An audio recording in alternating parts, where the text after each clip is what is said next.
Le chef du gouvernement, Dr Mostafa Madbouli, a félicité aujourd'hui les femmes d'Égypte à l'occasion de la célébration de la journée de la femme égyptienne. À cette occasion, le Conseil des ministres a honoré ce matin les ministres égyptiennes. Lors de la réunion hebdomadaire du cabinet ministériel, le Premier ministre a souligné que le budget de l'année financière prochaine avait été présenté au président Abdel Fattah al-Sisi. Selon lui, le chef de l'État avait approuvé un nombre de décisions, notamment l'augmentation du salaire minimum des employés de l'État à 2400 livres égyptiennes et l'augmentation de la valeur de pension d'environ 13% pour un coût total de 31 milliards de livres égyptiennes. Et sur un autre plan, Dr Madbouli a appelé à renforcer les relations entre l'Égypte et le Soudan et la mise en œuvre des projets de coopération entre les deux pays. D'autre part, la ministre de la Santé, Dr Hala Zayed, a passé en revue les efforts de lutter contre le coronavirus ainsi que la fourniture du vaccin aux citoyens. Et en ce qui concerne l'obtention des citoyens au vaccin, la ministre a déclaré que le taux d'enregistrement quotidien sur le site web atteignait 20 000 personnes. Sous les auspices du président Abdel Fattah el-Sisi, les séances du dialogue national palestinien se poursuivent aujourd'hui au Caire. Hier, les factions palestiniennes se sont mis d'accord sur un code de conduite électorale pour faire en sorte que les scrutins prévus dans les prochains mois se déroulent avec transparence et intégrité. Plus de détails dans ce commentaire de Sarah Al-Maghreb. Sous les auspices du président Abdel Fattah el-Sisi, les mouvements Fatah et Hamas, factions palestiniennes rivales, se sont mis d'accord hier au Caire sur un code de conduite électorale pour faire en sorte que les scrutins prévus dans les prochains mois se déroulent avec transparence et intégrité. Ce code prévoit en particulier la pénalisation et l'interdiction d'utiliser des armes pendant les activités électorales. Les élections législatives et présidentielles, les premières en 15 ans, ont été fixées respectivement au 22 mai et au 31 juillet dans les territoires palestiniens.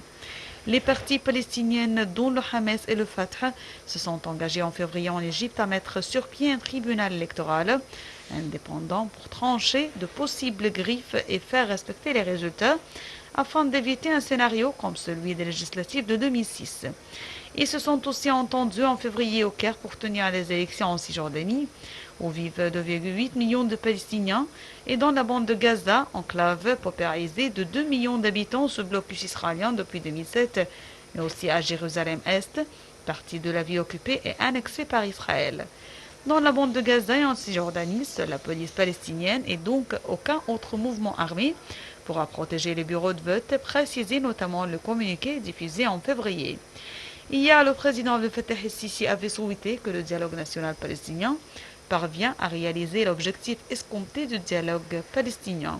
De son côté, le président du Parlement arabe, Aïd al-Assoumi, a salué le lancement du deuxième ronde du dialogue national palestinien.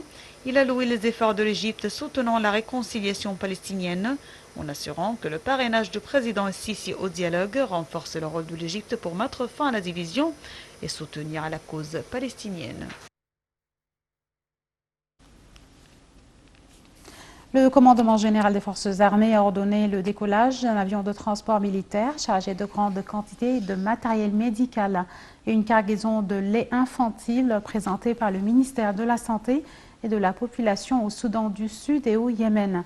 Ceci intervient dans le cadre du soutien et de solidarité continue de l'Égypte avec les pays amis et frères et selon les directives du président Abdel Fattah al-Sisi.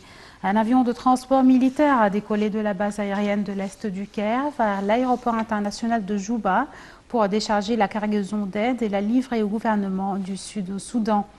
Les responsables de la partie soudanaise ont exprimé leur pleine appréciation à la direction politique égyptienne pour ces efforts visant à surmonter toutes les adversités qu'affronte le peuple sud-soudanais. Les responsables yéménites ont pour leur part exprimé leur vif remerciement du soutien égyptien au secteur de la santé qui s'inscrit dans le cadre des liens nationaux et de la ferme position de l'Égypte envers ses frères face aux crises et défis.